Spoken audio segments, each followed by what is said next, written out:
No niin, nyt pitäisi olla. Joo, tervetuloa jatkamaan tunnustuskirjojen parissa. Viime viikolla aloitettiin Augsburgin tunnustuksen puolustusta ja se on sen verran tuhti paketti, että se oli parempi jakaa kahteen osaan. Ja nyt meillä on pastori Esa Ylivainio sitten tämän jälkimmäisen puoliskon opettamassa siitä. Vanha Verisen Soilia täällä pääsihteerin STI:ssä ja tosiaan koko kevään mittaan käydään tunnustuskirjat läpi ja meillä on sitten vielä lisäksi tämmöinen, nyt mä en muista, onko se Zoomin vai tuon Teamsin kautta kokoontuva, kumpi se nyt oli, tunnustuskirjapiiri perjantaisin, jossa sitten, Zoomi, joo, eli jossa sitten luetaan vielä näitä. Eli tarkoitus on, että jos niin tämän kevään jälkeen ei ole niin tunnustus vielä hyvin selvillä, niin sitten pitää kesällä vielä itse kunkin tehdä kertauksia, mutta onneksi meillä on nyt sitten hyvät materiaalit olemassa siitä sitten tämän kevään myötä STI:n sivuilla. Ja näin, mutta ennen kuin päästään Esan ääneen, niin rukoillaan vielä tähän alkuun.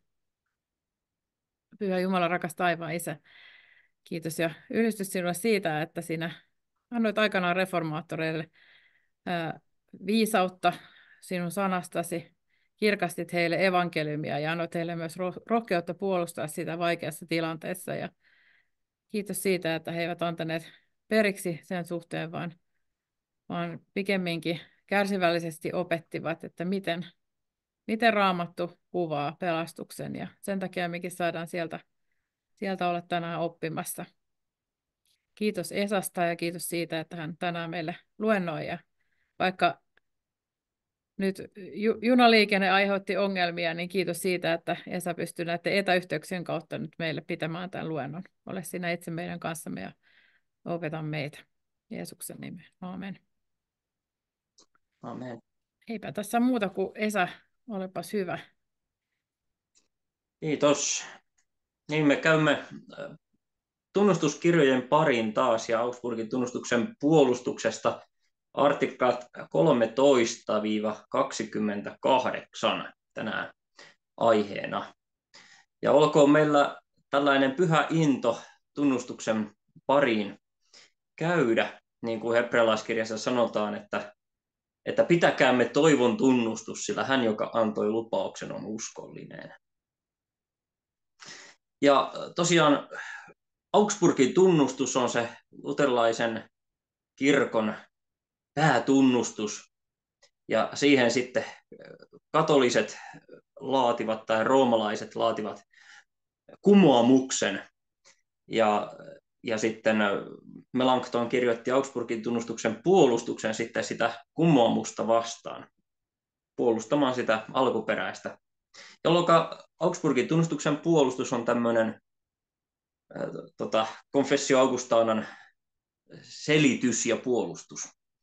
Eli siellä vähän laajennetaan niitä teemoja, joita se itse asiassa tosi ystävällinen ja ekumeeninen Augsburgin tunnustus esittää.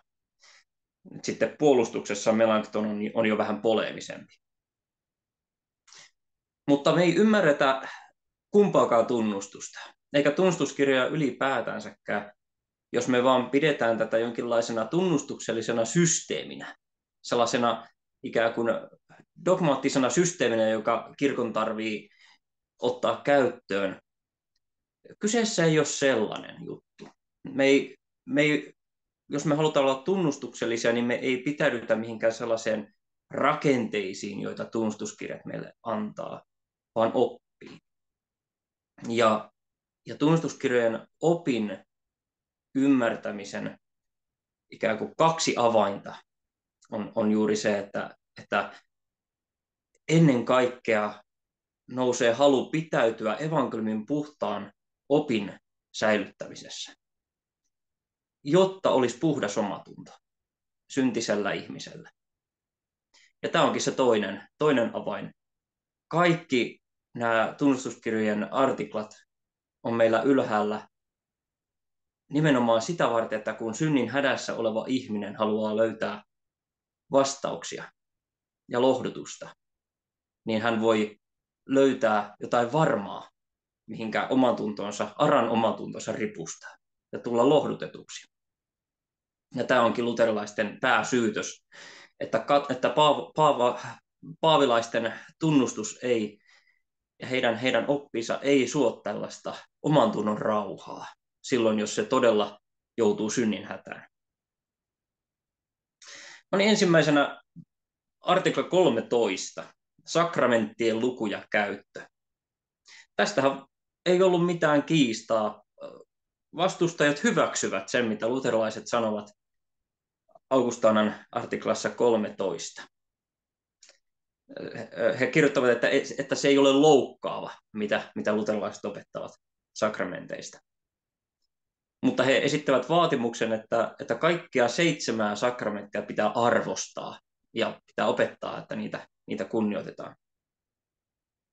No Melanchthon sitten sanoo, että sakramenttien lukumäärästä ei lähdetä käymään vääntöä ja keskustelua.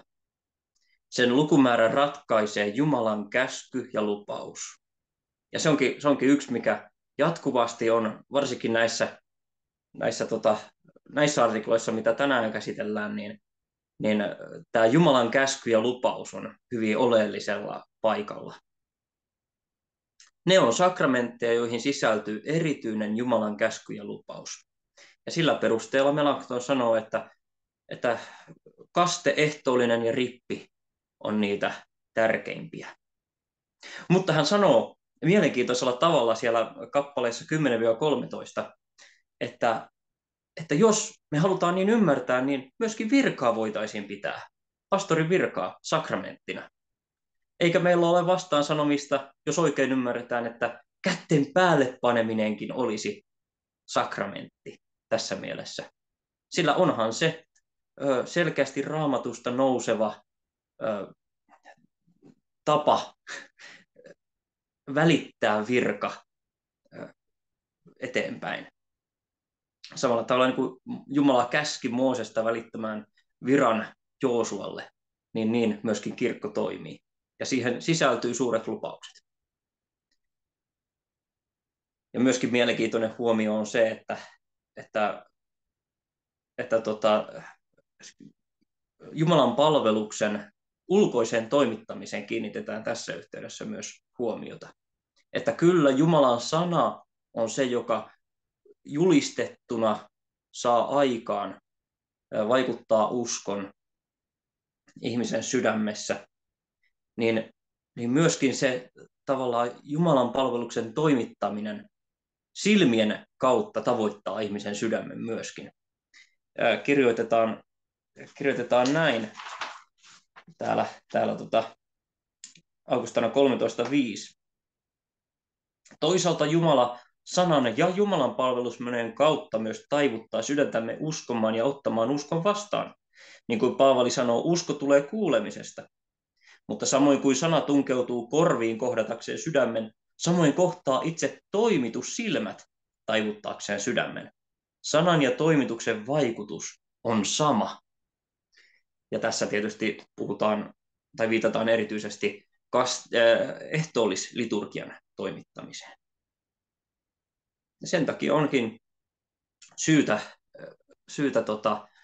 sakramentti toimittaa arvokkaasti myös ulkoisella tavalla. Melanchthon jatkaa, että sakramenttien väärinkäytöstä ja väärin ymmärtämisestä, mitä siis tapahtuu siellä paavilaisilla, siitä johtuu kaikenlainen messun häpäiseminen. Eli jos ei ymmärretä sakramentteja oikein, eli ei tajuta, että ne on Jumalan armollinen pelastava toiminta meitä kohtaan, vaan että käännetään se asetelma ylös alas, että sakramentit on jotain sellaista, mitä me tehdään Jumalalle. Jos ne ymmärretään tällä nurinkurisesti, niin me ei voidakaan tajuta oikein Jumalan palvelusta tai messun arvoa. Ja siitä tulee meidän teko, ja se tulee aina jollain tavalla häväistyksi. Tämä on hyvin tärkeä, oleellinen pointti, joka liittyy siihen, että miten sakramentteja käsitetään oikein. Kyseessä ei ole meidän tunnustuksemme, meidän tekomme, meidän ansiomme Jumalan edessä, vaan Jumalan lupaus se, että Jumala tässä näiden kautta välittää, tarjoaa, jakaa ja lahjoittaa Kristuksen armon meille. Sen armon, jonka Jeesus on ristillä voittanut, hankkinut ja ansainnut. Pyhällä kalliilla verellään ja viattomalla kärsimisellään ja kuolemallaan. Kristuksen yksi iankaikkisesti kelpaava uhri on kaiken perustana. Niin kuin täällä sanotaan kappaleessa 9. Meitä ihmisiä ei vanhurskauteta minkään muiden uhrien tähden, vaan tuon yhden ainoan Kristuksen uhrin tähden, jos uskomme, että meidät on sillä uhrilla lunastettu. Siitä syystä pappeja ei kutsuta toimittamaan uhreja kansan puolesta, jotta he niitä toimittamalla ansaitsisivat syntien anteeksiantamuksen, niin kuin lainalaisena elettäessä tehtiin, vaan heidät kutsutaan opettamaan evankeliumia ja jakamaan kansalle sakramentteja. Näin, tämä on pappien tehtävä. Siitä päästäänkin sopivasti kirkolliseen järjestykseen, eli pykälään 14. Senkin vastustajat hyväksyivät, tosin pienillä täsmennyksillä. Eli mikäli tällä asianmukaisella kutsulla tarkoitetaan kirkkolain mukaista pappisvihkimystä, se, että piispat tulevat ja vihkivät papit ja piispat kirkkolain mukaisesti kätten päälle panemisen kautta ja katolisen tavan mukaan. Tässä kuitenkin selkeästi luterilaisilla on syytä täsmentää, että mitä he tarkoittavat. Että siellä, mitä artiklassa 14 Augsburgin tunnustuksessa sanottiin, että seurakunnassa ei kukaan saa saarnata ja hoitaa sakramentteja ilman asianmukaista kutsumusta, niin siinä riittee vocatus. Niin että mitä tämä riittee vocatus tarkoittaa? No, siinähän tarkoitetaan kirjaimellisesti tai suoraan tuosta tekstistä nousevasti vokaatioriittiä ja kutsuntariittiä, joka voidaan tällainen niin kuin välittömimmin liittää ordinaatioon, pappisvihkimykseen. Toisin sanoen seurakunnissa ei tule kenenkään lähteä Jumalan palveluksessa saarnaamaan ja hoitamaan sakramentteja ilman, että häntä on asetettu sen seurakunnan pastoriksi. Tämä on niin kuin se, mitä luterilaiset kaikista selvimmin tässä tarkoittaa. Sen sijaan he eivät pidä välttämättömänä sitä, että pitää olla katolisen piispan se, joka tähän virkaan vihkii. Mutta Melanchthon ei tässä erityisesti sitä vastaan hyökkää.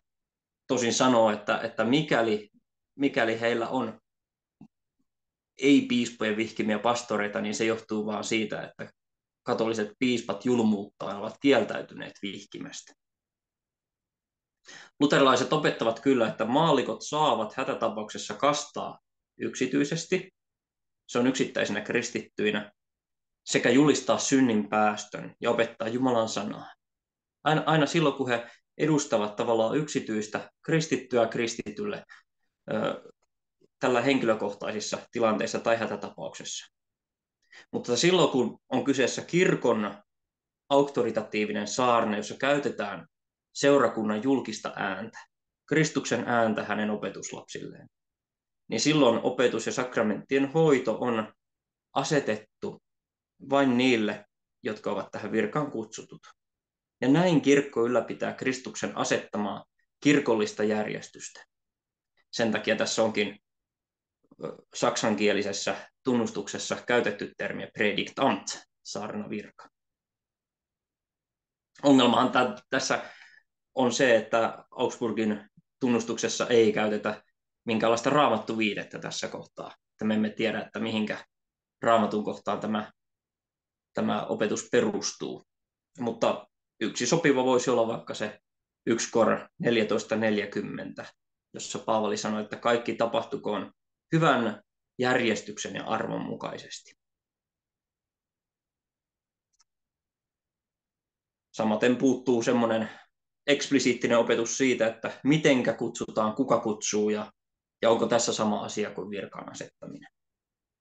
On myöskin niitä, jotka tulkitsevat tätä pykälää 14 vapaammin sillä, että kunhan koko seurakunta on samaa mieltä siitä, että nyt voidaan kutsua tämä ja tämä saarnaamaan, ja hänellä on siihen kyvykkyys ja velvollisuus, niin kyvykkyys ja osaaminen ja ikään kuin valtuutus, niin silloin hän pääsee saarnaamaan. Voidaan puhua tällaisesta Jussi Seppälän termillä minimaalisesta tai maksimaalisesta tunnustuskirjojen tulkinnasta.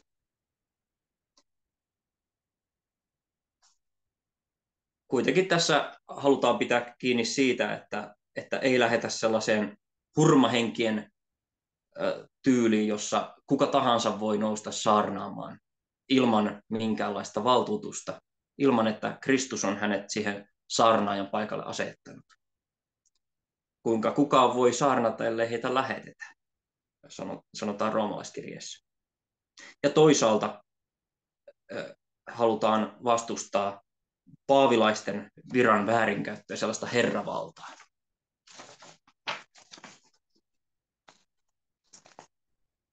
Tästä herravallasta taas puhuu hyvin sitten tämä artikla 15, ihmisten säätämät kirkolliset tavat. Siinäkin sanotaan, että vastustajat hyväksyvät alkuosan koskien sitä, että halutaan säilyttää kirkolliset tavat, Jumalan palvelusmenot. Niitä arvostetaan ja ne halutaan säilyttää, mikäli mahdollista, mikäli ne eivät ole evankeliumin oppia vastaan. Mutta sitten toinen osa, jossa sanotaan, että evankeliumin oppia vastaan olevat tavat hylätään tai että näin ei saa sitoa ihmisten omia tuntoja, niin paavilaiset sitten torjuvat ja tuomitsevat. Onkin hyvä huomata, että luterilainen uskonpuhdistus oli ja on edelleen niin sanottu konservatiivinen reformaatio. Eli luterilaisilla ei ole sellaista periaatetta niin kuin noilla reformoiduilla liittyen Jumalan palvelukseen ja Jumalan palvelusmenoihin, että kaikki se, mitä Raamatussa ei ole eksplisiittisesti käsketty, niin se ikään kuin perataan pois. Vaan luterilaiset lähestyy siitä näkökulmasta, että kaikki traditio on lähtökohtaisesti hyvää ja säilytettävää, mikäli se ei ole evankeliumin oppia ja Kristusta vastaan. Ja monesti he löysivät huonoillekin rukouksille sopivan paikan Jumalan palveluksessa. Siirrettiin esimerkiksi kelvollisesta uhrista puhuvat rukoukset sieltä ehtoollisosiosta kirkon rukoukseen, yhteisen esirukouksen paikalle. Ja se sopii aivan hyvin siinä kohtaa. Mutta haluttiin silti säilyttää ne tutut rukoukset. Tämmöisenä vaan esimerkkinä. Kaikkia Jumalan palvelustapoja halutaan lähtökohtaisesti kunnioittaa ja säilyttää. Ja tämän kiistan ytimessä oli se, että hankitaanko syntien anteeksiantamusta sillä, että pidetään kiinni jostain tietyistä tavoista. Paavilaiset pitävät kiinni siitä, että anteeksiantos ansaitaan, kun noudatetaan tiettyjä seremonioita tietyllä tavalla. Luterilaisille taas anteeksianto on jo ansaittu ristillä ja se jaetaan armovälineiden kautta. Ja Jumalan palvelusmenot tukevat tätä jakamista oikean paimenviranhoidon kautta seurakunnan yhteisessä kokoontumisessa. Kristuksen uhriin on säilyttävä anteeksiantamuksen ainoana ansiollisena syynä. Eli me emme hanki ja ansaitse syntien anteeksiantamusta tulemalla Jumalanpalvelukseen ja suorittamalla Jumalanpalvelusmenoja, vaan me ainoastaan tulemme jo ansaitun armon ja anteeksiantamuksen äärelle, ja Jumalanpalvelusmenot sitten ovat tätä Kristuksen jakavaa toimintaa. Sitähän liturgia on, että Kristus palvelee seurakuntaansa.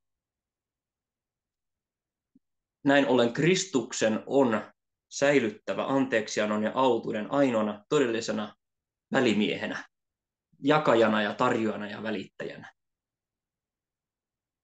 Mutta sitten kun on kyseessä sellaiset jumalanpalvelusmenot, jotka ovat vastoin vanhurskautusoppia, puhdasta evankeliumia ja Kristusta, niin niihin ei tule sitoa syntisten omia tuntoja.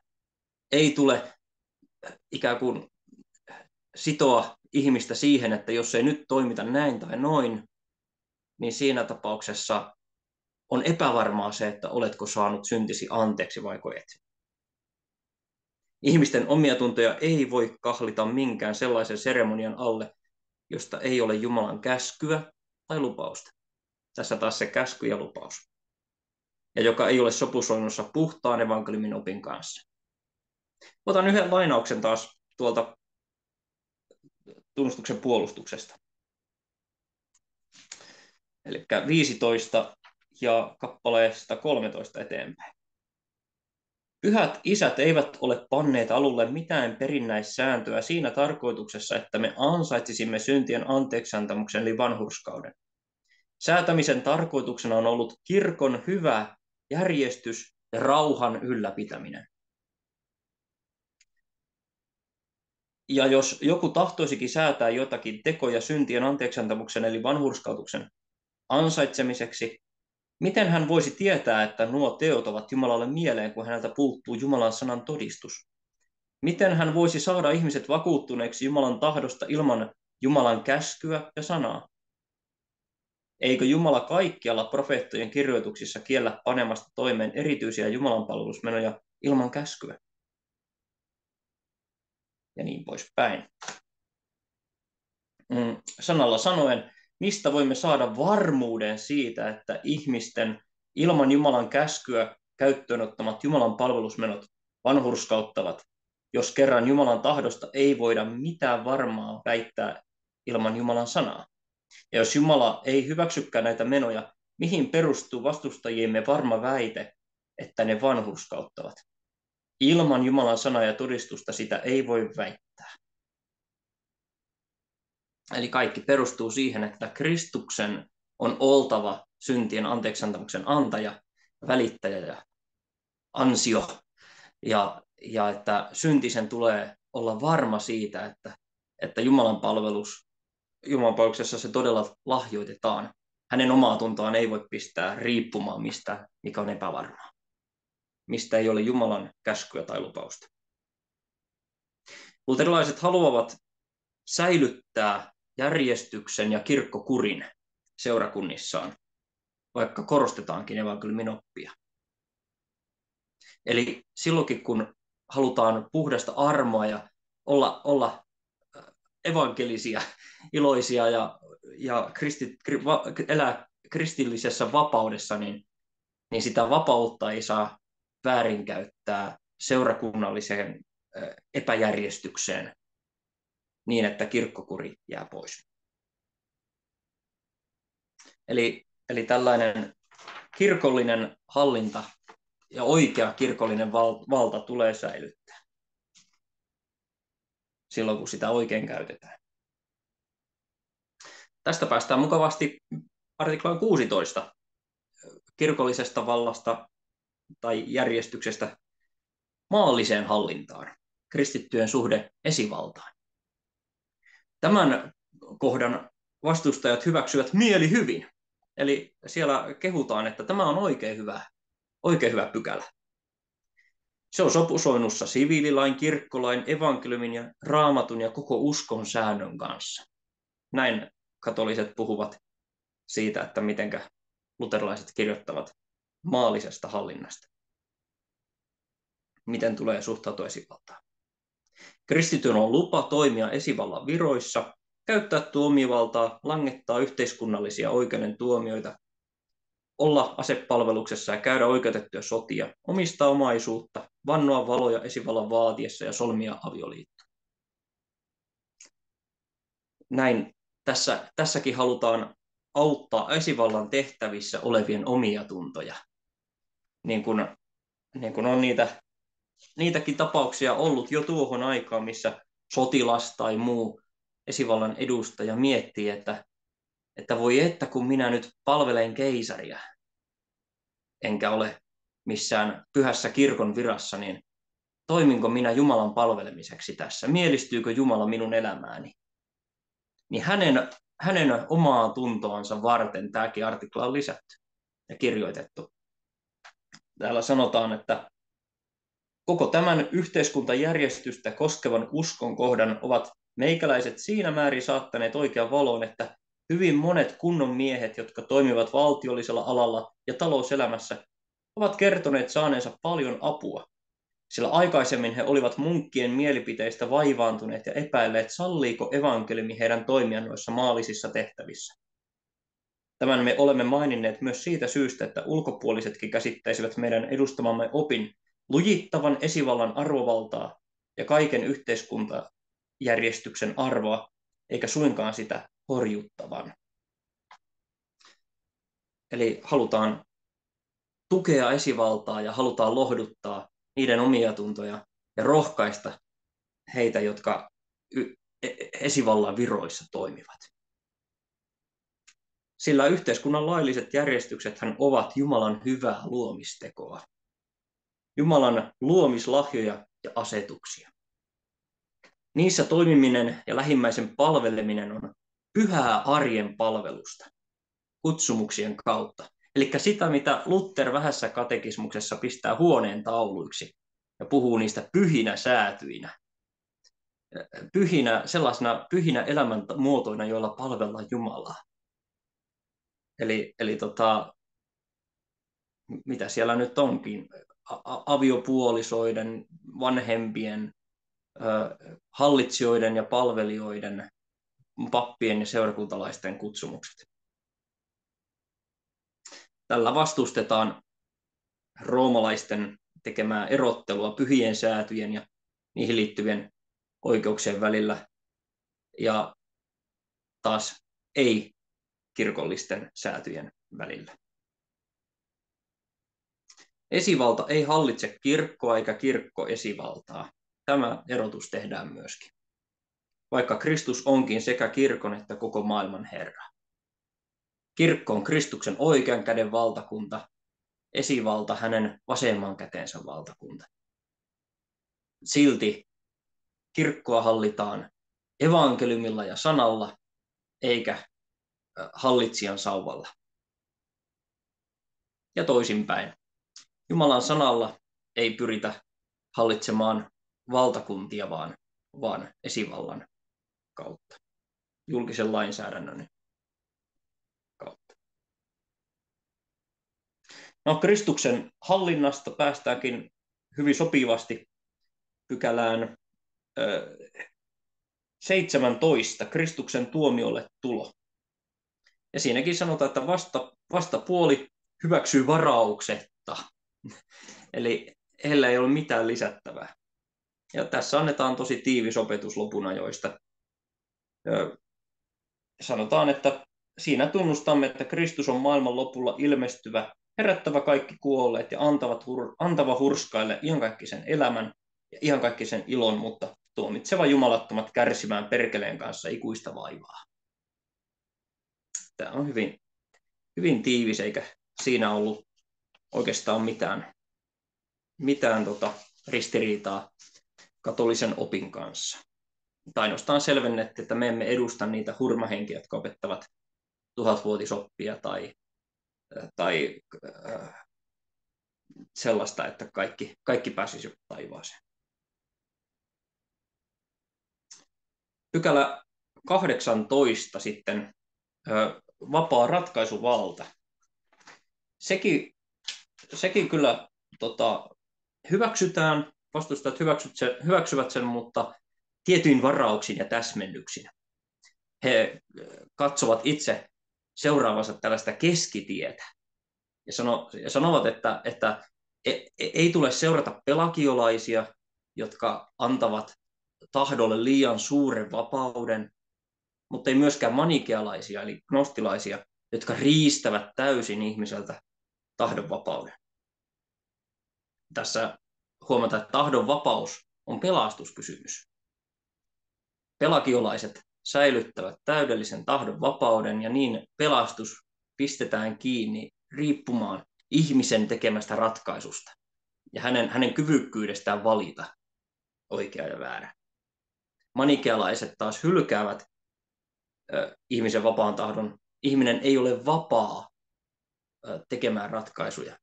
Ja näin hänellä ei ole myöskään,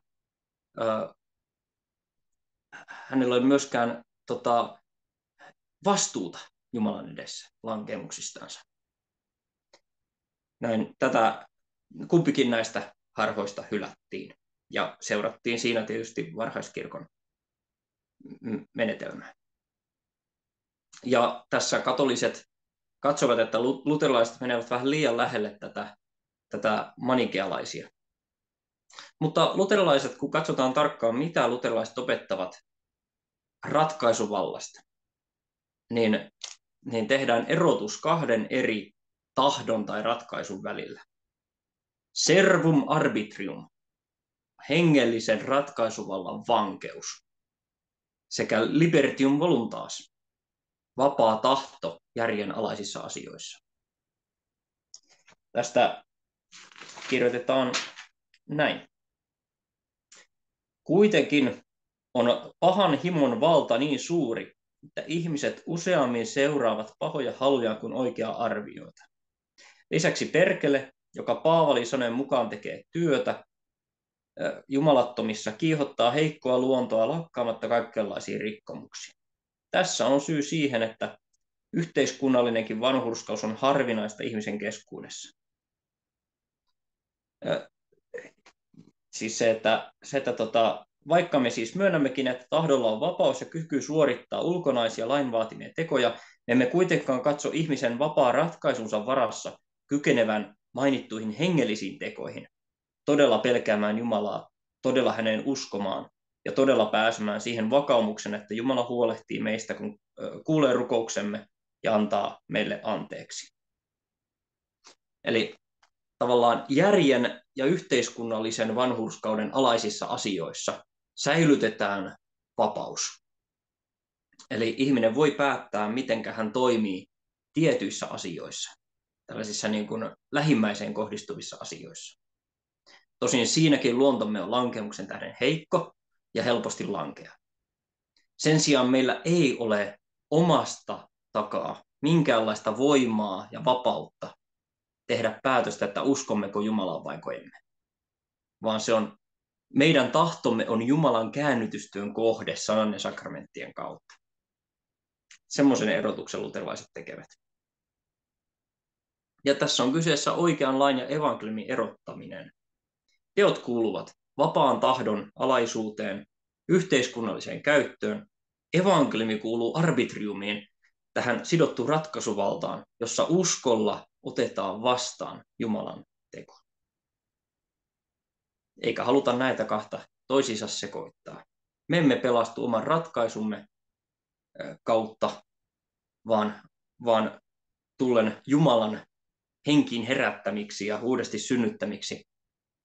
Mutta sitten taas yhteiskunnallisessa elämässä me käytämme vapaata tahtoamme ja teemme hyvää. Tässäkin hieno aasinsilta sitten synnin alkusyyhyn. Eli mistä tulee synti? Artikla 19. Tämänkin vastustajat hyväksyvät, mitä luterilaiset ovat siitä synnistä kirjoittaneet. Se, että Jumala ei ole pahan alku. Jumala on luonut maailman hyväksi. Tässä gnostilainen paha luoja ajatus hylätään. Vaan synnin alkusyy, eli keksijä ja aikaansaaja, on perkele. Perkeleen lankemus taas on jätettävä mysteeriksi. Eli ei voida tarjota vastausta siihen, että miksi hyväksi luotu enkeli, saatana, lankesi ja muuttui pahaksi. Samaten tietysti arvauksia ollaan tehty, että todennäköisesti ylpeyden tähden.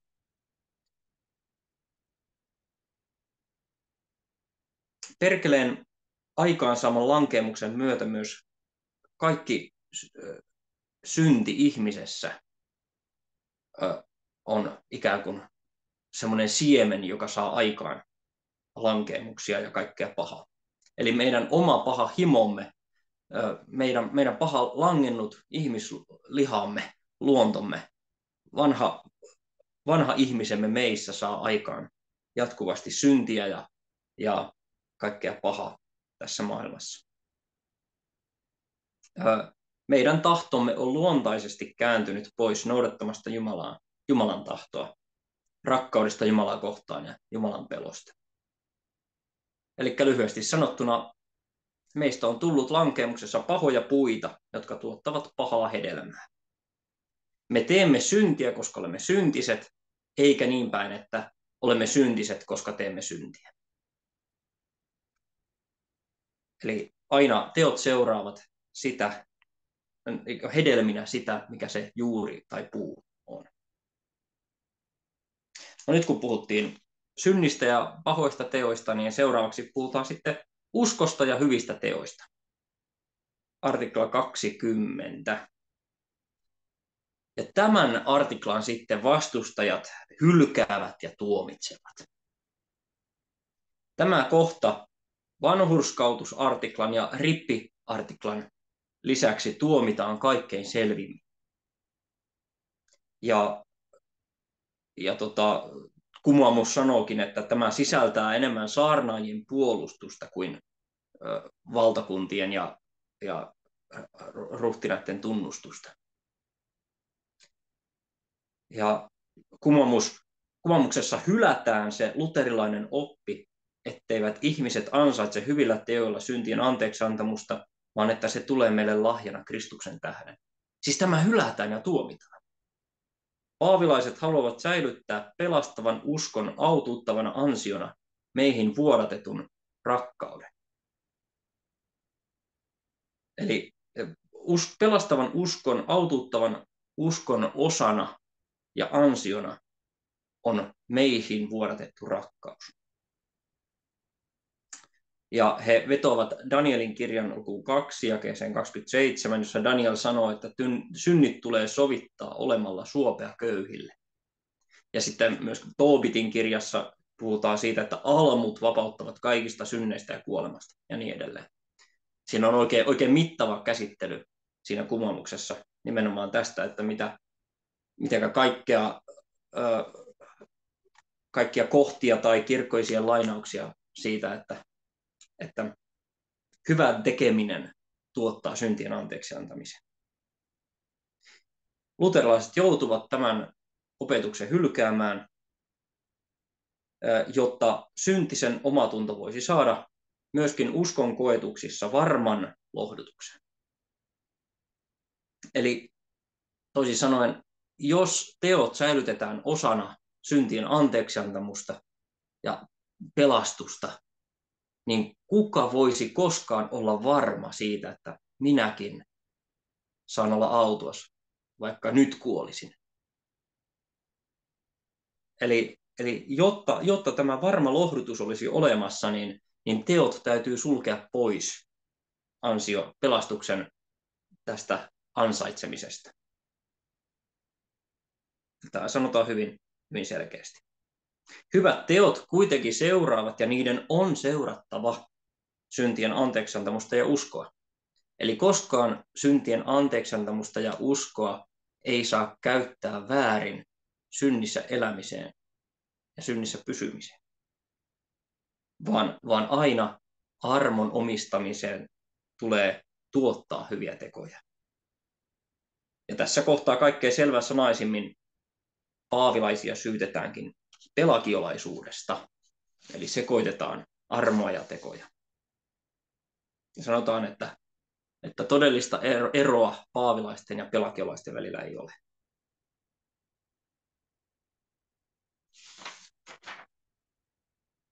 Sitten pyhien avuksi huutaminen, artikla 21. Sen vastustajat hylkäävät ja tuomitsevat kokonaan. Mutta he eivät voi avuksi huutamiselle esittää mitään muuta perusteita kuin, että pyhiä on kunnioitettava. Tämän takana on katolinen usko ja koko isien joukko. Ja se, että pyhät rukoilevat esirukouksia toistensa puolesta. Esitetään se, että rukoilemmehan mekin täällä toistemme puolesta, täällä ajassa, ja enkelit rukoilevat meidän puolestamme taivaassa. Meillä on kuitenkin huomauttaa, että kuitenkaan yksikään kirkkoissa ennen Gregoriusta, ilmeisesti Gregorius Suurta, ei puhu mitään avuksi huutamisesta kunnioittamisenkaan yhteydessä. Eli pyhiä ei tule palvoa eikä huutaa avuksi. Heitä ei tule rukoilla. Luterilainen tunnustus hyväksyy pyhien kunnioittamisen ja kehoittaa siihen. Ja siihen 3 tavalla. 1, kiitoksella kirkon opettajia kohtaan, että me kiitämme kirkkoa hyvistä teologeista ja piispoista, pastoreista. 2, uskossa vahvistuen heidän esimerkkinsä tähden. Eli heidän opetuksestaan ja heidän uskostaan myöskin meidän uskomme kasvaa ja vahvistuu. Ja 3, seuraamme heidän vaellustaan, heidän uskoa vaellustaan ja hyveitään. He antavat meille elämän esimerkin. Tällaisesta kunnioituksesta ei kuitenkaan kummaamus tiedä mitään. Se ei puhu mitään tällaisesta pyhien kunnioittamisesta, vaan se ikään kuin kunnioittamisen varjolla puhuu pyhien palvonnasta. Käyttäen kyllä niin kuin termejä kunnioittaminen, mutta silti asiallisesti puhutaan avuksi huutamisesta ja palvonnasta. Pyhien avuksi huutaminen, eli heidän rukoilemisensa, torjutaan vain ja ainoastaan siitä syystä, että siltä puuttuu Jumalan käsky ja lupaus. Siksi omatunto ei voi olla varma tällaisen rukouksen kuulemisesta ja tehosta. Jälleen kerran, Jumalan käsky ja lupaus puuttuu, siksi omatunto ei voi olla varma. Huomaamme, että teema, joka toistuu jatkuvasti. Jos puuttuu käsky ja lupaus, ei ole omantunnon varmuutta. Muutama lainaus täältä kappaleesta 12. Vastustajamme eivät voi esittää mitään vastahuomautusta seuraavaan päätelmään. Kun avuksi huutamisen tueksi ei voida mainita mitään todistetta Jumalan sanasta, ei voida vakuuttaa varmaksi, että pyhät kuulevat, mitä me rukoilemme. Tai vaikka kuinkakin kuulisivat, että Jumala tämän avuksi huutamisen hyväksyy. Siksi vastustajamme ei olisi pitänyt pakottaa meitä näin epävarmaan asiaan, koska rukous ilman uskoa ei ole minkään rukous. Ei ole mikään rukous. Mitä siihen tulee, että he viittaavat kirkon esikuvaan, on tunnettua, että tämä tapa kirkossa on uusi. Sillä vaikka vanhoissa rukouksissa mainitaankin pyhiä, ei heitä kuitenkaan huudeta avuksi. Kaiken lisäksi tämä uusikin avuksi huutamisen tapa on aivan muuta kuin yksityisten pyhien avuksi huutaminen. Ja juuri tämä esirukouspyyntö tässä on se, että se on annettu täällä maan päällä elävien veljien kesken, veljen sisarten kesken. Me voimme täällä olevalta seurakunnalta pyytää esirukouksia, mutta siitä seurakunnasta, joka on jo riemuitsevaa juhlajoukkoa, siihen meillä ei ole yhteyttä, Jumalan sanan ja lupauksen antamaa yhteyttä, vaan sinne meillä on yhteys rajan toiselle puolen ainoastaan Kristuksessa. Kristus on pyhän henkensä kautta meidän välittäjämme. Henki rukoilee meidän puolestamme, Kristus rukoilee meidän puolestamme, ja hän kuulee meidän rukouksemme. Totta kai taivaassa pyhätkin rukoilevat meidän puolestamme ja enkelitkin, mutta meille ei silti ole annettu, ei ole avattu mahdollisuutta rukoilla heitä.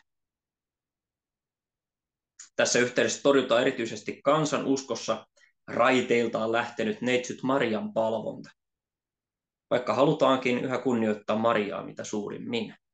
Eli tässä sanotaan, että se Marian palvonta on saanut jotain aivan mittaamattomia, aivan niin kuin kohtuutonta suuruutta, ja siinä mennään epäjumalan palveluksen puolelle. Mutta silti luterilaiset itse haluavat säilyttää Marian kunnioittamisen, vaikka eivät häntä avuksi huudakaan. Maria on oikeastaan se se niistä kirkon pyhistä, joka antaa meille kaikista parhaimman uskon esikuvan. Samoin torjutaan kuvien palvonta, idolatria. Vaikka halutaankin torjua kuvain raastaminen, kuvat halutaan säilyttää, niitä arvostetaan, mutta pyhien kuvien palvonta torjutaan, mikäli sitä harjoitetaan uskoen kuvissa itsessään olevan voimaa rukousten kuulemiseen tai syntien anteeksiantamuksen tai hengellisten ansioiden välittämiseen. Eli tavallaan tämä tavallaan laajalle levinnyt käytäntö, että katsottiin ikoneissa olevan jonkinlaista hengellistä voimaa, niin se haluttiin torjua. Tässä yhteydessä muutenkin sanotaan, että tämä kumoamus on laadittu hyvin juonikkaasti. Eli siinä vääristellään sitä, mitä luterilaiset oikeasti haluaisivat sanoa, vaan heidät esitetään tahallaan väärässä valossa. Sitten käydäänkin eteenpäin näihin tavallaan räikeisimpiin väärinkäytöksiin. Artiklassa 22 on kyseessä Herran ehtoollisen molempien muotojen jakaminen. Siitä vastustajat sanovat, että me osoitamme, että pyhän kirkon käytännön perusteella on väärin kutsua ehtoollisen jakamista yhdessä muodossa väärinkäytökseksi. Eli on väärin kutsua väärinkäytökseksi sitä, että jaetaan ainoastaan leipä kansalle. Kummaamus jatkaa, ehtoollisen antamista maallikoille on sitä vastoin pidettävä väärinkäytöksenä ja tottelemattomuutena kirkon säädösten mukaan. Niin kuin hurjasti kirjoitettu paavilaisilta, että on väärinkäytös ja tottelemattomuutta kirkkoa kohtaan, jos annetaan sekä Kristuksen ruumis että veri seurakuntalaisille. Aivan järkyttävää luettavaa. Näin yritettiin puolustella tätä lausetta vetoamalla niihin Raamatun kohtiin, jossa puhutaan vain leivän murtamisesta sekä Kristuksen tunnistamisesta ainoastaan leipää murrettaessa Emmauksen tiellä. Mikä on aika hölmö puolustus, että ikään kuin leivän murtaminen luukkaalla ei tarkoittaisi koko ehtoollisen toimittamista Kristuksen asetuksen mukaan. Lisäperusteena on se, että tehdään ero maallikkojen ja papiston välillä. Ensimmäisen Samuelin kirjan luvun 2 nojalla. Eli sen, että Eelin pojat yrittivät tulla pappien osuudesta osallisiksi senkin jälkeen, kun he olivat jo menettäneet pappeutensa. Tässä luterilainen tunnustus erityisesti puolustaa ehtoollisen nauttimista yhtenä tärkeänä, ellei tärkeimpänä, kristillisen yhteisen pappeuden oikeutena. Eikä kun sinut on kastettu ja olet uskossa, sinä olet Kristuksessa saanut kelvollisuuden astua ehtoolliselle. Se ei ole mikään tällainen niin kuin kirkon jäsenoikeus, siis tämä on niin kuin ulkonaisen instituution jäsenoikeus, mutta se on hengellinen oikeus, hengellisen papiston oikeus. Ehtoollinen kuuluu pyhälle papistolle ja ainoastaan pyhälle papistolle. Ilman kastetta ja uskoa ehtoollinen on suljettu. Mutta pyhäksi papistoksi on tehty jokainen maallikko, joka on kastettu ja joka uskoo. Kaiken oikean ja arvollisen ehtoollisen nauttimisen lähtökohtana on Kristuksen asetus ja käsky. On selvää, että Kristus on käskenyt kaikkia nauttimaan sekä ruumiinsa että verensä syntien anteeksi antamiseksi. Hän sanoo, ottakaa ja syökää, ottakaa ja juokaa, tehkää tämä. Kirkolla ei ole vapautta eikä valtaa muuttaa Kristuksen asetusta. Ehtoollisen nauttimisen tärkeys tulee esille jälleen sen vuoksi, että arka omatunto tulisi näin varmasti lohdutetuksi anteeksiannosta. Jälleen kerran arka omatunto ja Kristuksen käsky ja lupaus liitetään yhteen. Luen täältä kanssa taas pätkän.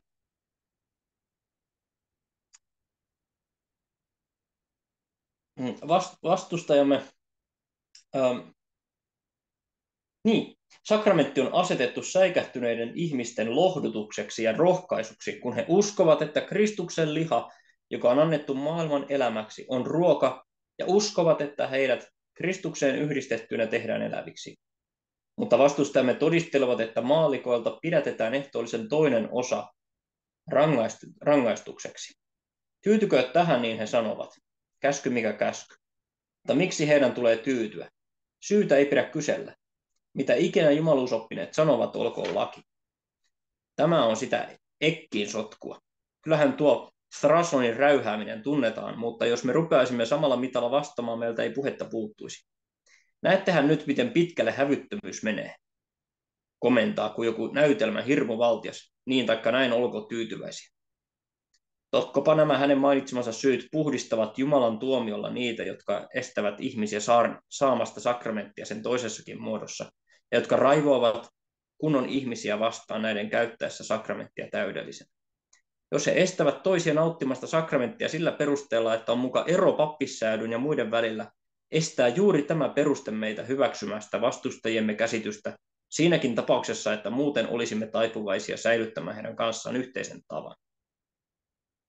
Papistolla ja kansalla on eronsa muissa suhteissa, mutta on aivan selvää, missä mielessä vastustajamme juuri niin kiivasti puolustavat tätä eroa. Mutta jotta ei näyttäisi siltä, kuin me olisimme kaventamassa pappissäädyn todellista arvoa, emme tässä pitkitä puhetta heidän kavalasta juonestaan.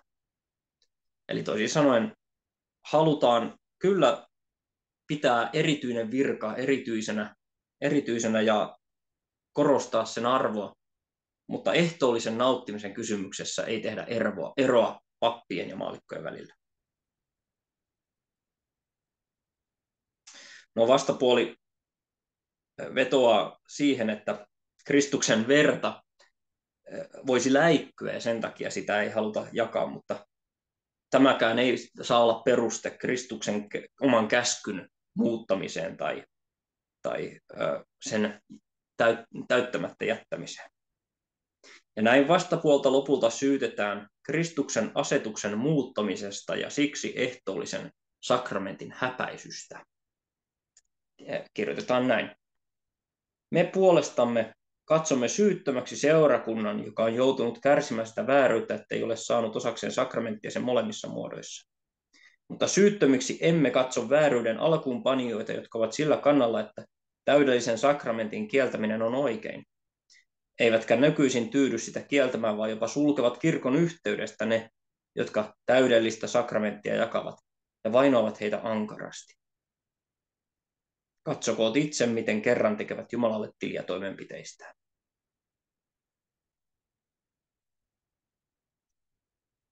Samaa väärinkäyttöön sarjaan sitten menee artikla 23, pappien avioliitto. Vastustajat torjuvat tässäkin kohtaa luterilaisten opetuksen ja sanovat, juuri selibaatin rikkomista ja luvattoman avioliiton solmimista tulisi pitää pappien keskuudessa mitä pahimpana väärinkäytöksenä. Eli se, että rikotaan kirkon asettama selibaattikäsky. Kumoamus ei peräydy opettamasta pappien selibaattia, sillä heistä pappien avioliitot tuottavat häpeää ja huonoa mainetta Rooman keisarikunnalle. Ja tähän apologia huomauttaa, että pikemmin häpeää tuottaa selibaatista johtuvat himot. Eli juuri se, että kun pakotetaan pappeja vastoin ihmisluontoa elämään selibaatissa, niin se tuottaa vielä suurempaa häpeää ja tämmöistä häpäisyä ja huonoa mainetta kuin se, että sallittaisiin pappienkin mennä naimisiin, jotta he voisivat seksuaalisia himojaan pitää jollain tavalla kurissa. Pappien selibaatista puuttuu Jumalan käsky. Se on vastoin luotava järjestystä, eli luonnonoikeutta, ja Jumalan lahjaa, jumalallista oikeutta ja asetusta, sekä jopa kirkolliskokouksen päätöstä ja apostolien esimerkkiä, eli kirkon asetusta. Nämä kohdat tulee selkeästi esille apologiassa. Jälleen kerran, jos puuttuu Jumalan käsky, niin ei kirkko saa lähteä sellaisia käskyjä itse asettamaan. Selibaattiin velvoittaminen myös vaarantaa kunnon kristittyjen omantunnon.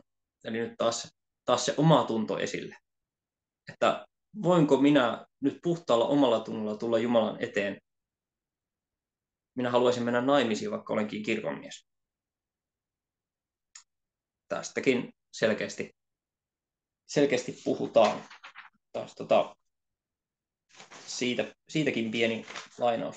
Tätä käsitellään yllättävän mittavasti monen sivun verran. Vaikka meillä on jo näin monta syytä pysyvää selibaattia koskevan lain torjumiseen, tulevat näiden lisäksi vielä sielulle aiheutuvat vaarat ja julkinen pahennus.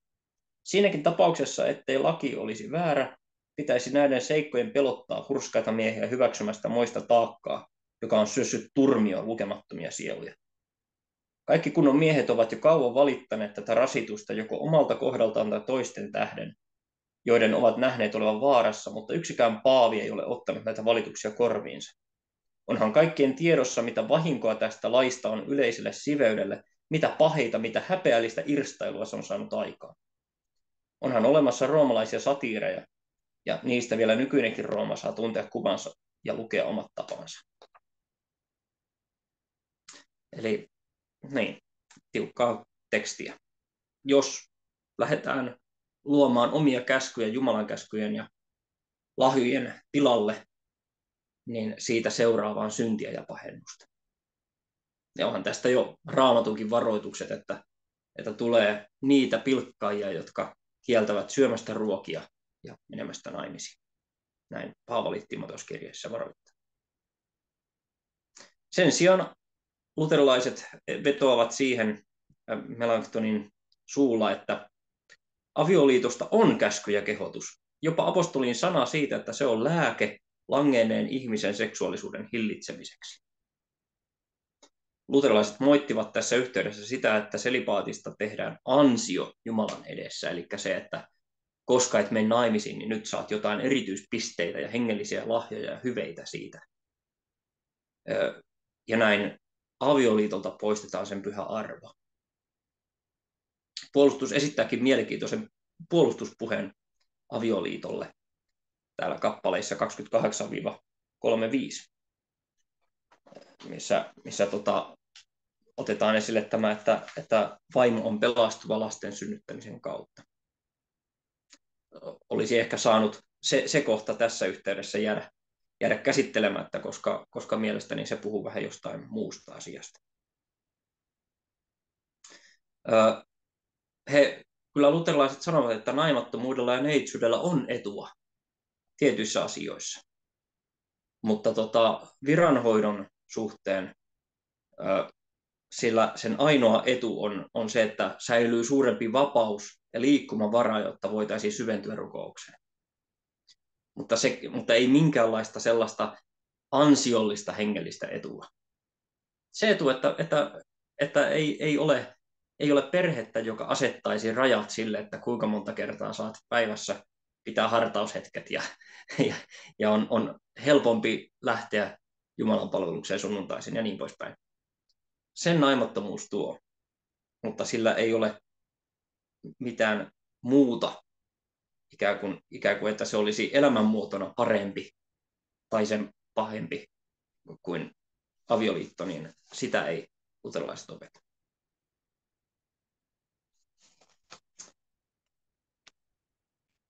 No niin, sitten 24 artikla.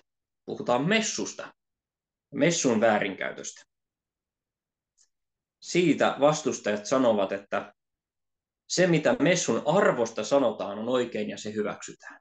Eli luterilaiset opettavat oikein siitä, mikä on messun arvo. Mutta sitten hylätään se, mitä luterilaiset sanovat lisäysten poistamisena. Moititaan siitä, että luovutaan latinasta ja tuodaan esille jotain muita, ikään kuin pistetään uusiksi jotain messujärjestyksiä, niin se tuomitaan. Heti aluksi luterilaiset sanovat, että messua arvostetaan ja halutaan säilyttää. perinteinen Jumalan palvelus. Melanchthon aloittaa näin. Heti aluksi on uudelleen sanottava, että me emme poista messua, vaan säilytämme sen tunnollisesti ja puolustamme sitä. Meidän keskuudessamme vietetään näitä messuja joka sunnuntai ja muina juhlapäivinä, ja silloin jaetaan ehtoollinen niille, jotka sitä haluavat, kun heidät ensin on kuulusteltu ja heille on annettu synninpäästö.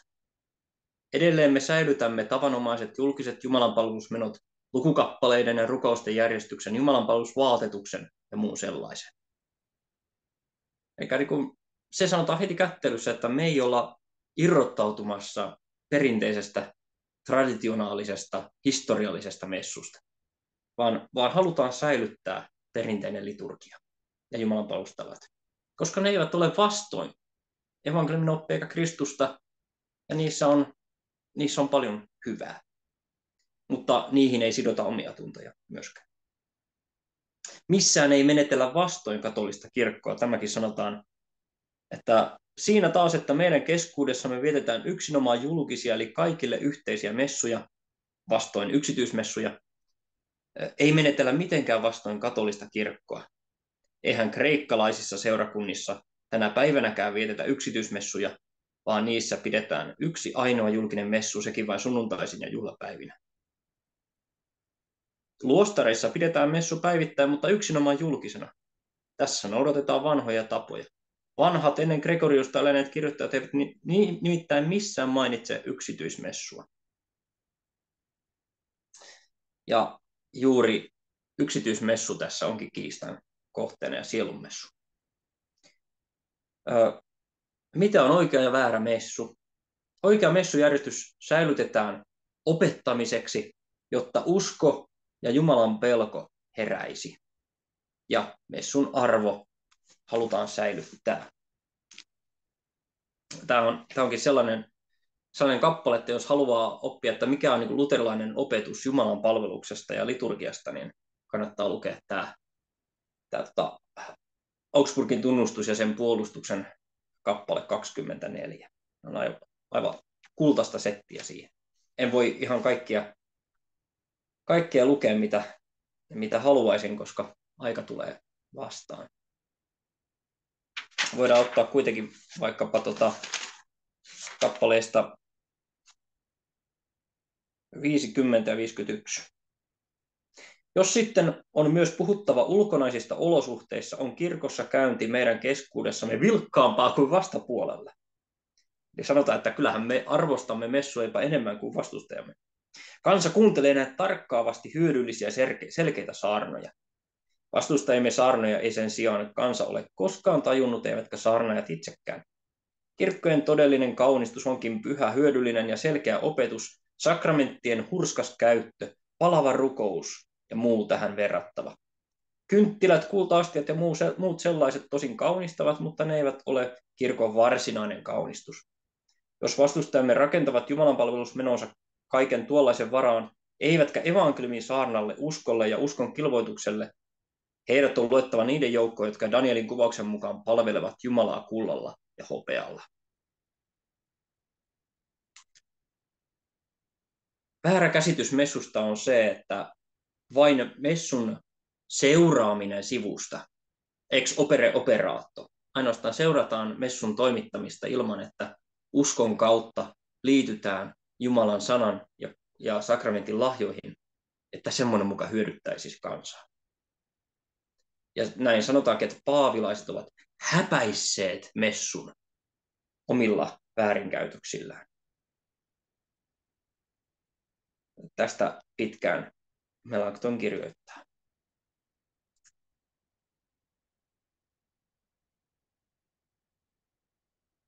Luterilaiset eivät siis torju itse messua, seurakunnan yhteistä julkista jumalanpalvelusta. Tässä hyökätään erityisesti yksityismessua vastaan, jossa jumalanpalvelus kirkon tuntomerkkinä tulee turmeltuneeksi.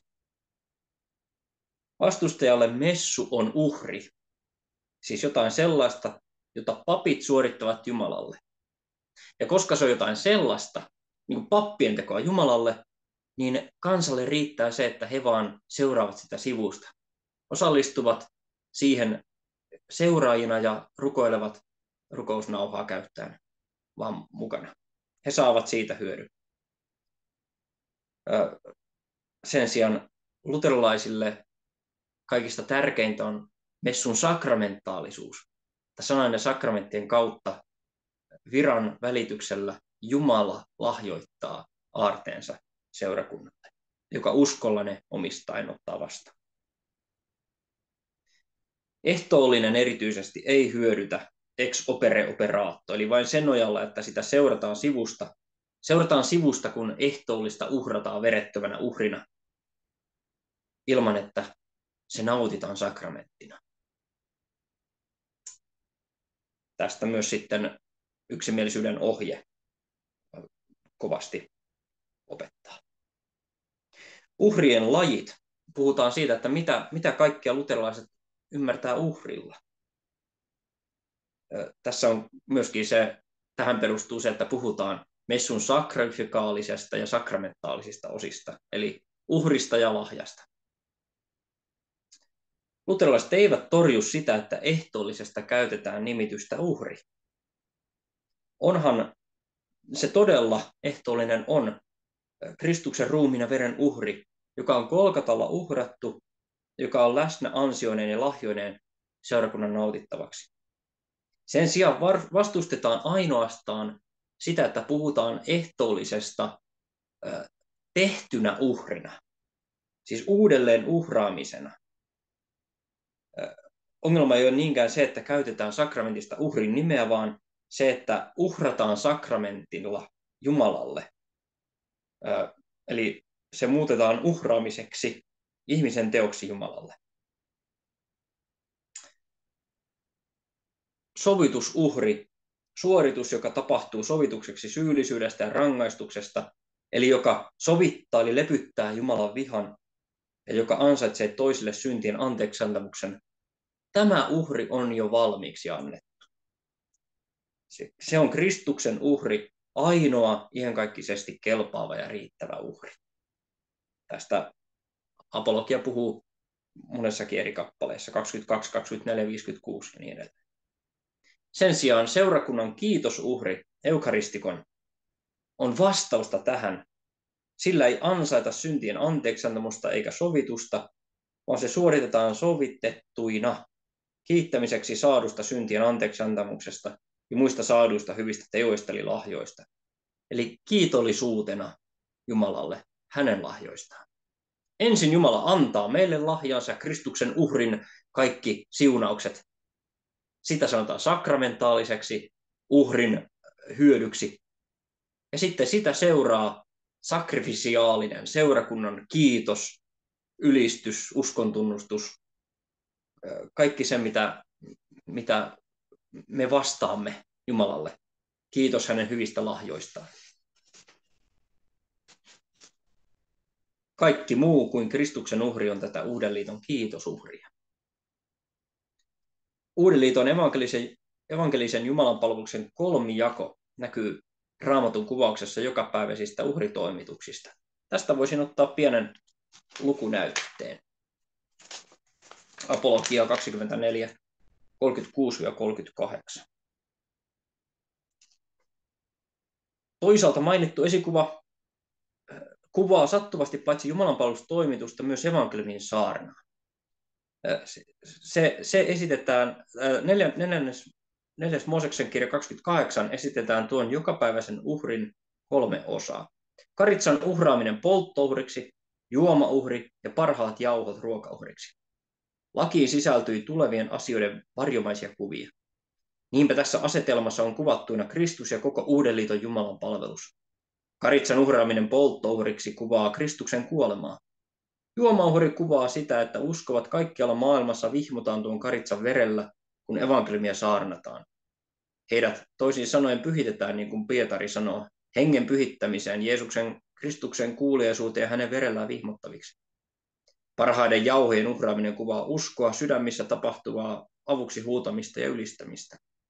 Siispä, milloin vanhassa liitossa havaitsemme jotakin tulevaa varjoa, meidän on uudessa liitossa esitettävä sille vastinetta, jota sille on kuvattu, eikä mitään uutta esikuvaa, joka kävisi uhrista.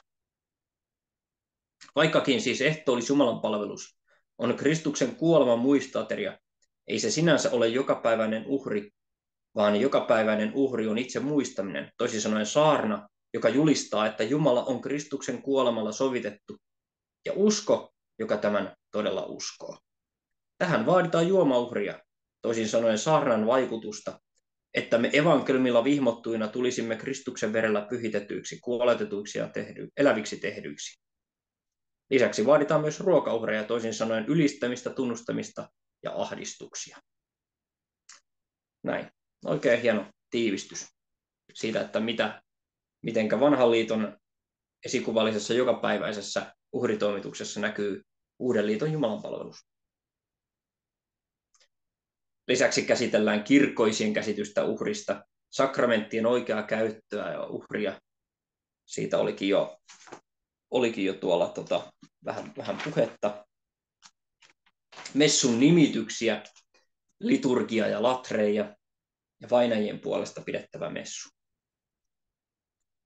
Sakramentit ovat merkkejä Jumalan meihin kohdistuvasta tahdosta, eivätkä vain ihmisten keskinäisiä merkkejä. Aivan oikein Uuden liiton sakramentit määritellään armon merkeiksi. Eli sakramentit lahjoittavat ja jakavat Jumalan armon. Ne ovat Jumalan todistuksia meitä kohtaan. Ja ne sisältävät sen, mistä ne ovat todistuksina. Messun nimitykset puhutaan liturgiasta ja latreijasta, ja sanotaan, että liturgia onkin oikein hyvä nimitys Jumalan palvelukselle, koska se tarkoittaa yhden tekemää palvelusta kansan puolesta. Kristus on tosi liturgi, tosi seurakunnan palvelija. Ja tosi latreija, tosi Jumalan palvelus on se, että uskolla otetaan vastaan Kristuksen ansio. Sitten ei puolustus oikeastaan käsittelekään pykäliä 25 ja 26, eli rippi ja ruokien erottelu. Niistä on puhuttu aiemmissa pykälissä. Augsburgin tunnustuksen kumoumus kyllä näihin tarttuu ja niistä kumpikin torjutaan. Eli torjutaan luterilaisten opetus siitä, että rippiin ei sisältyisi hyvitysteot. Ja ruokien erottelu myöskin, että se, että mitä töidään ruokien erottelu ja pidetään se tarpeettomana. Me sanotaan, että kaikkia kristillisen kirkon hyödyllisiä säädöksiä tulee pitää hartain sydämin sitovina, eikä niitä tule poistaa. Eli se, että jos ei noudata paastoja, niin toimit vastoin Jumalan sanaa ja sinun omatuntosi tulee syynalaiseksi. Mihin luterilaiset eivät tietenkään voineet lähteä. Seuraava kappale, josta puolustus puhuu, on 27, eli luostarin lupaukset. Siitä sanotaan, että vastapuoli kehottaa hylkäämään tunnustuksessa esitetyn luostarilupaukritiikin. Sitä perustellaan muun muassa Nasiirilupauksella vanhassa testamentissa, joka miellytti Jumalaa, jota pidetään jopa ylistettävänä ja Jumalaa miellyttävänä. Luostarilupaukset perustuvat Pyhän Raamatun vanhaan ja uuteen testamenttiin. Sanotaan siis, että Jumala on Raamatussa antanut esikuvat luostarilupauksille. No heti kättelyssä annetaan hyvin tiukat kysymykset. Esitetään näin. Nyt me kuitenkin olemme käsittelemässä sitä oppia, jota kumoamuksen laatijat parasta aikaa puolustavat, emme sitä kysymystä, onko annetut luostarilupaukset pidettävä. Olemme näet sitä mieltä, että sallitut lupaukset on pidettävä, mutta esitämme seuraavat kysymykset. Tuottaako tällainen Jumalan palvelus syntien anteeksiantamuksen ja vanhurskauden? Onko se hyvitys synneistä? Onko se kasteen veroinen? Onko se käskyjen ja neuvojen täyttämistä? Onko se evankelista täydellisyyttä? Tuottaako se ylimääräisiä ansioita? Pelastavatko nuo ansiot toisia, jos niitä siirretään heidän hyväksensä? Ovatko tässä mielessä tehdyt lupaukset sallittuja? Ovatko sellaiset lupaukset sallittuja, jotka tehdään hurskautta teeskennellen, mutta itse asiassa vain vatsan joutilaisuuden tähden? Ovatko ne lupaukset todellisia, joihin pakotetaan joko haluttomia tai sellaisia, jotka nuoruutensa tähden eivät vielä kykene arvioimaan kyseistä elämänlaatua, jotka heidän vanhempansa tai ystävänsä ovat sysänneet luostareihin yleisistä varoista elätettäviksi, säästäen tällä tavoin perintörahat?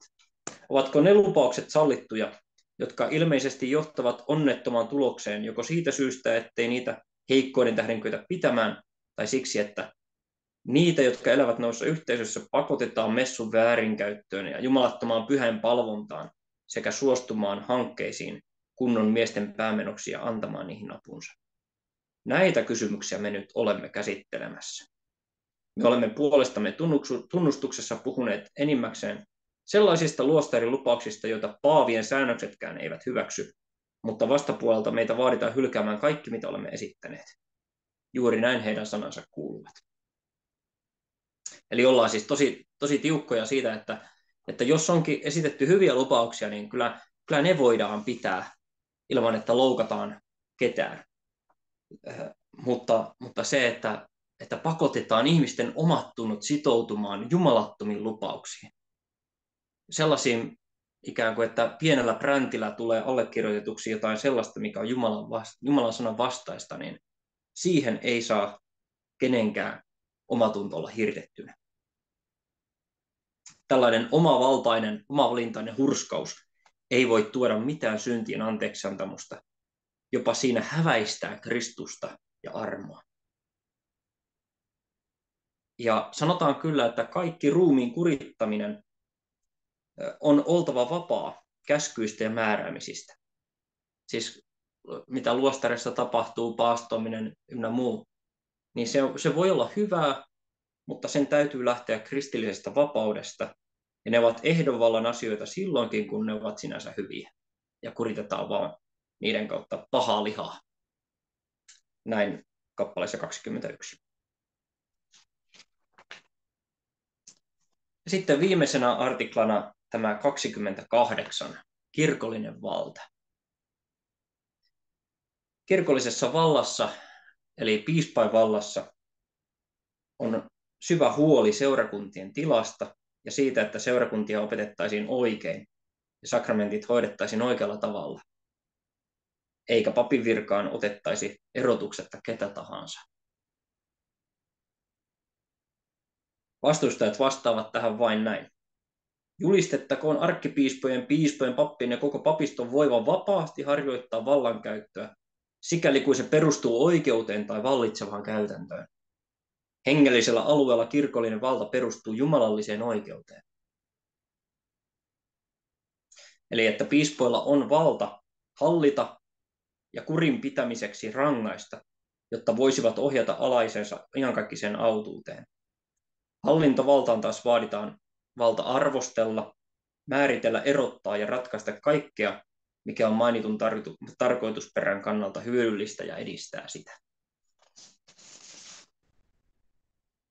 Eli siis piispojen valta kulkee vain Jumalan sanan ja evankeliumin opin alla. Sitä luterilaiset haluaa sanoa, että kenelläkään pastorilla tai piispalla ei ole lupa antaa herravaltaa. Ei ole herravaltaa seurakunnan yli.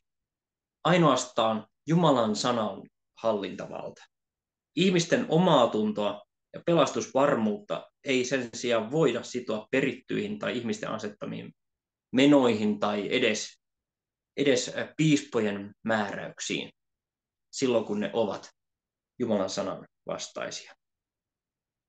Aivan sama kuin puhuttiin siitä, että ainoastaan piispoilla on valta vihkiä pastoreita, niin siihen tunnustus ja myöhemmin Paavin valta- ja johtoasema traktaatti sanoo, että seurakunnilla on jumalallinen valta, että jos piispat eivät vihi pastoreita, niin seurakuntien tulee silloin ilman piispoja kutsua ja asettaa pastoreita itselleen.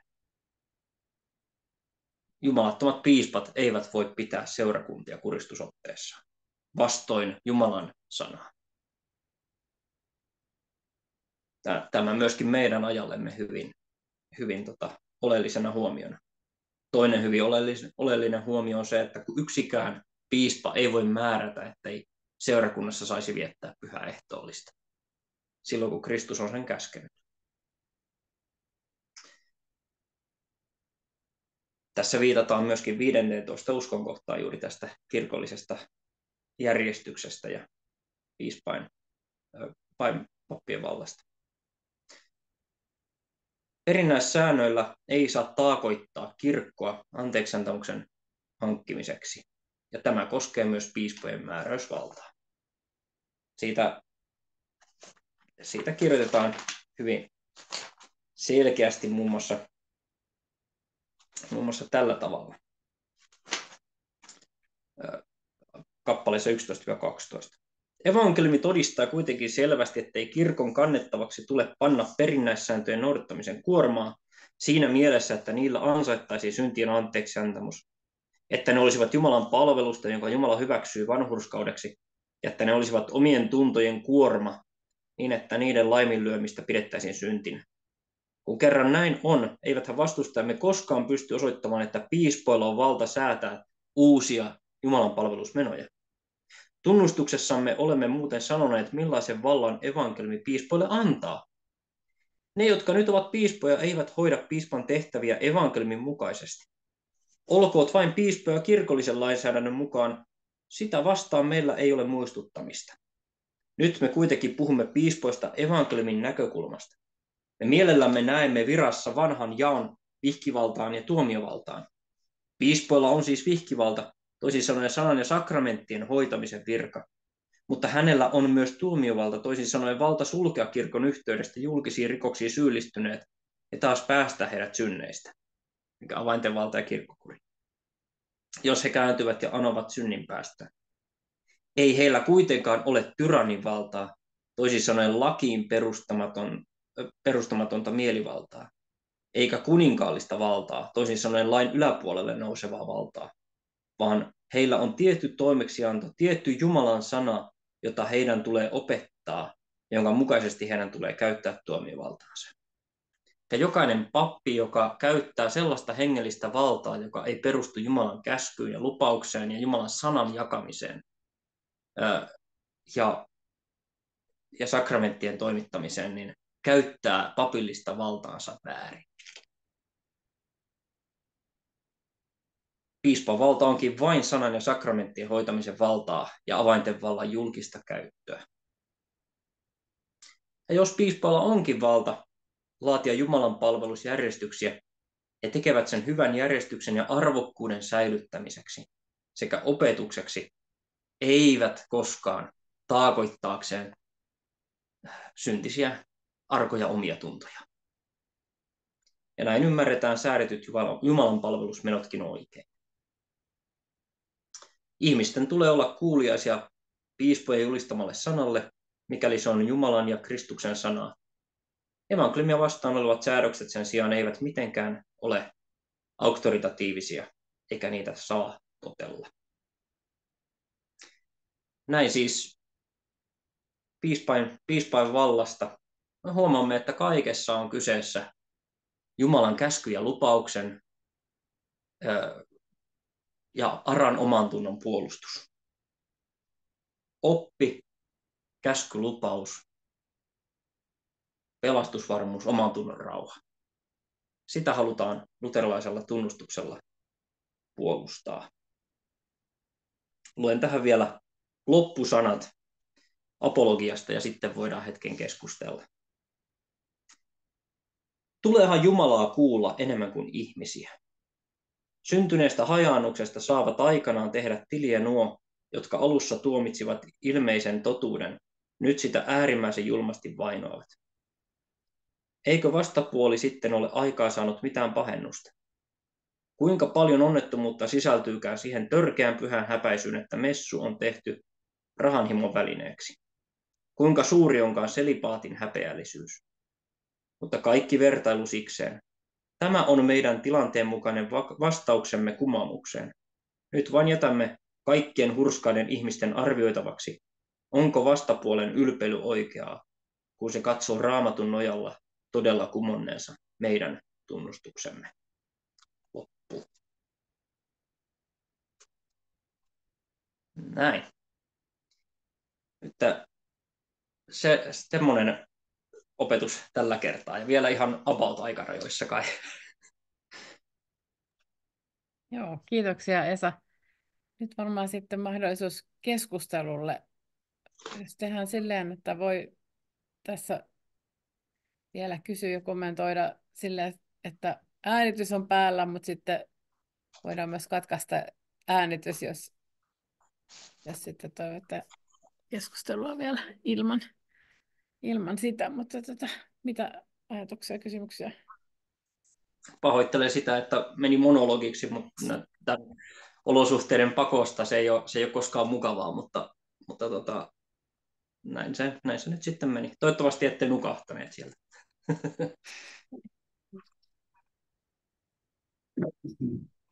Mä voin tässä viritellä ensin kysymyksellä.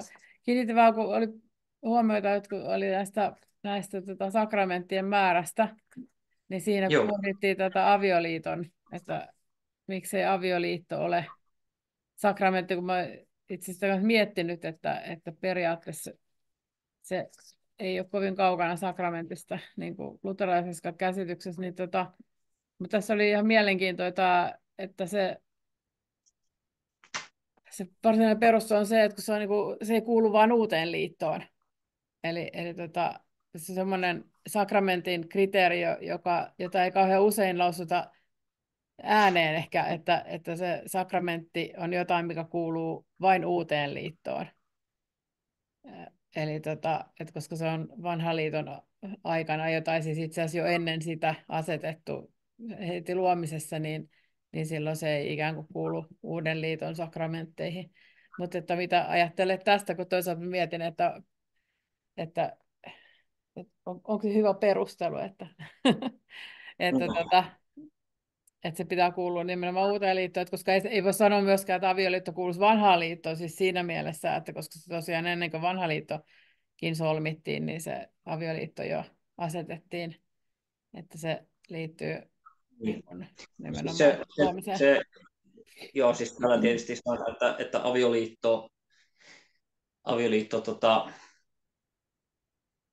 koska niin kuin siinä oli ajatus se, että paavilaisille sakramenttikäsitys on jotain sellaista, mikä kuuluu niin kuin kirkon pyhiin asioihin, pyhiin toimituksiin, ja sitten sanottiin, että eihän se niin vanhassa liitossa ollut mikään erityinen tällainen pyhä toimitus. Sillä oli tekemistä kyllä Jumalan asetusten kanssa. Se oli Jumalan käsky, ja siihen liittyi mahtavat Jumalan lupaukset, mutta siihen ei liittynyt armon ja pelastuksen välittämisen lupausta. Ja se oli ikään kuin se sitten niin kuin kritiikki. Ja sanotaan, että jos kerran avioliitto pitäisi sanoa, että se on sakramentti, niin miksei sitten esivallan virkoja sanota sakramenteiksi samalla tavalla, koska nekin ovat Jumalan asetuksia. Ja toki niin kuin se, että jos luterilaiset olisi omaksuneet avioliitosta sellaisen ikään kuin, että se on tavallaan yhteiskunnallinen sakramentti, ikään kuin joku tällaisen termin, niin silloin ei olisi mahdollista se nykypäivänä käyty avioliittokeskustelu, jossa avioliitto voidaan määritellä niin tai näin. Koska jos on sakramentti, niin sitä ihmiset ei voi muuttaa, yhtä vähän kuin me voidaan muuttaa sitä, että käytetäänkö me ehtoollisessa leipää ja viiniä vai keksiä ja kokista. Mutta tätä kysymystä tietysti Melanchthon ja luterilaiset eivät osanneet ennakoida, että joskus ikään kuin avioliitto määriteltäisiin tähän suuntaan uudelleen. Tahtoa jatkaa, että taisitte sanoakin, ja mun mielestä on sellaisia mielipiteitä esitetty, että samaa sukupuolta olevat avioliitot on ihan ok, koska Lutherin mukaan avioliitto oli niin kuin maallisen rekimin mukainen asia. Että se niin menee se logiikka niin pitkälle tavallaan, että varmaan Luther voisi kyllä iloisena silloin, jos joku olisi niin hänelle sanonut, että tämä tullaan vielä käyttämään Suomessa tällä tavalla. Niin, ja olisiko hän sitten ehkä vähän sitä avannut enemmän, koska onhan se kuitenkin sitten niin kuin nimenomaan Raamatussa, niin avioliitto niin kuin on Kristuksen ja seurakunnan välisen suhteen symboli. Ja sellaisena niin kuin, sillä on erittäin suuri, voisi sanoa, että lähes sakramentaalinen merkitys, että ei voi niin kuin Raamatun pohjalta sanoa, että se on pelkkää maallista regimenttiä, vaikka sillä on maallinen regimentin ulottuvuus myös. Mm. Niin, näin. Niin kuin tavallaan ja Jumalan asettama, ja se ei ole puhtaasti maallinen tapahtuma, koska siinä on suuri hengellinen merkitys avioliitolla myöskin.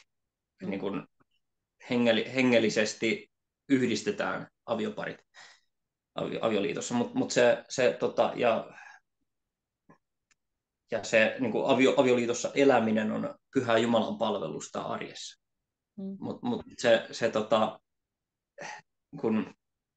Ja miten se voisi sanoa, se heijastaa sitä, mitä tapahtuu Kristuksen ja seurakunnan välillä kasteessa, ehtoollisessa ja lopulta Karitsan hääaterialla, mutta niin kuin maallinen avioliitto Jumalan asetuksena on heijastusta Kristuksen ja hänen morsiansa yhteenliittymisestä. Eli siinä on tosi paljon tekemistä kyllä näiden sakramenttien kanssa, mutta itsessään se ei ole sakramentti. Sitä silti ei tule noin just se, että se olisi ollut Lutherille ok, nämä samaa sukupuolta olevien avioliitot, niin siinä unohdetaan tietysti se, että avioliitto maallisenkin regimentin piirissä on Jumalan käsky ja säätämys, jolloin sitä ei ole tavallaan, ei ole kirkolla vapautta eikä oikeutta tavallaan muunnella sitä, mitä Jumala on asettanut. Sitten täällä on kysymys. Ihan tämmöinen näkemys tuli vaan mieleen, että periaatteessa avioliitto, jos ajattelee, niin sitä voisi ajatella, että se olisi sakramentti avioliitossa oleville, mutta entäs ne, jotka ei ole avioliitossa, niin niillähän se taas ei voi olla oikein sakramentti. Että siinä tulee tietysti tämmöinen, että ihmiset tavallaan tulisi jaoteltua myös ehkä vähän kahteen osaan, avioliitossa olevat ja ei, että onko toiset niin kuin enemmän sakramentaarisia kuin toiset. Niin siis se, että jos avioliitto pidetään sakramenttina, niin silloin pitäisi myöskin pitää neitsyys ja tavallaan se naimattomuus sakramenttina niille, jotka eivät naimisissa ole. Mikä tavallaan olisi silloin, niin kuin, silloin mentäisiin siihen, että jotta kaikki olisivat osallisia jostain tämmöisestä tämän elämän alueen sakramentista, niin heille kuuluu joko mennä luostariin tai naimisiin. Siinäpä sitten vaan sinkuille taakkaa. Tämä on mutta yksi sellainen asia kanssa, että missä mennään selkeästi tai helposti kaksilla rattailla se, että toisaalta niin kun vedotaan tässä samaa sukupuolta olevia avioliitossa, niin siihen maalliseen regimenttiin, mutta sitten toisaalta taas puhutaan, että nämä suljetaan ikään kuin kirkon ja suunnilleen pelastuksenkin ulkopuolelle, jos ei kirkossa vihitä.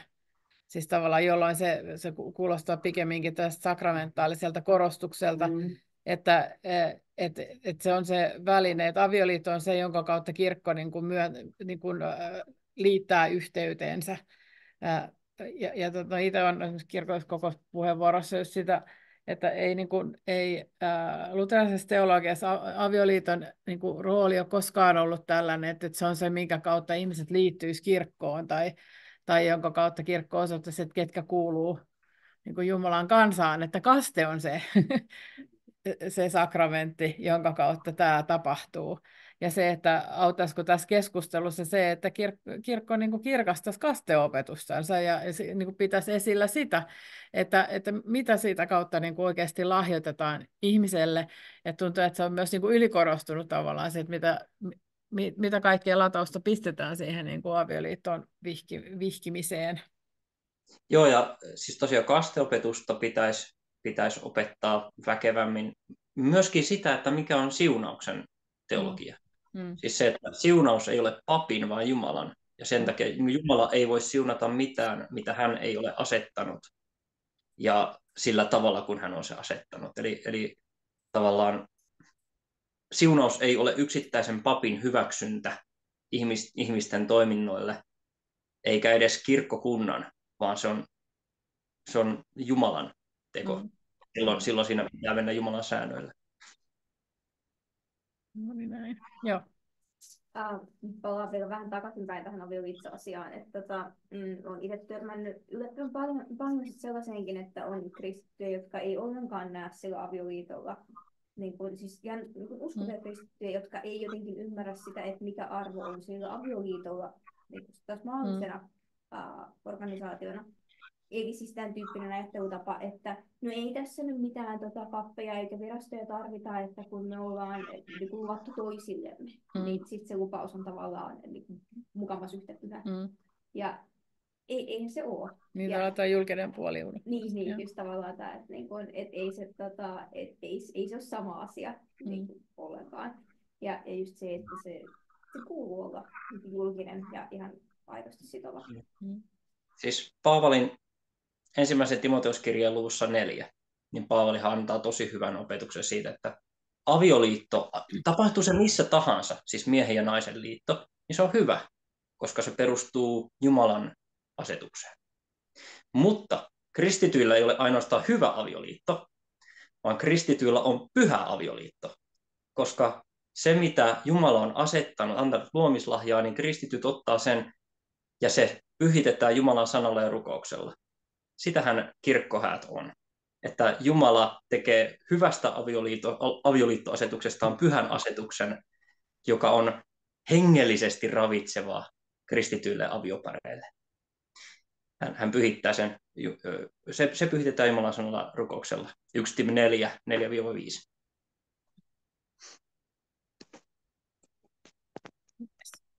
Hyvä. Nyt opetan tämän äänityksen. Kiitoksia paljon Esa Ylivainio ja kiitos kaikille mukana olleille. Ja viikon päästä sitten edetään Smalkalden, eikö näin ole? Hetkinen. Vai onko se nyt viikon päästä jo? Katsotaanpa nyt tuosta ohjelmasta vielä, että mä sanon väärää informaatiota. Saanko tästä vaiheessa?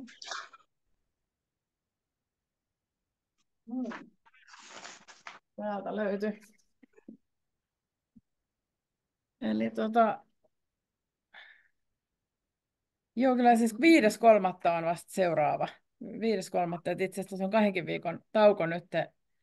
Ensi viikko on talvilomaviikko yleisesti ja sitten me ollaan varmaan otettu muuttovarautumista, vaikka muut onkin sitten vasta myöhemmin. Eli 5.3. on sitten Timo Junkkaala puhumassa Smalkaldenin opinkohdista. Mutta kiitoksia tästä.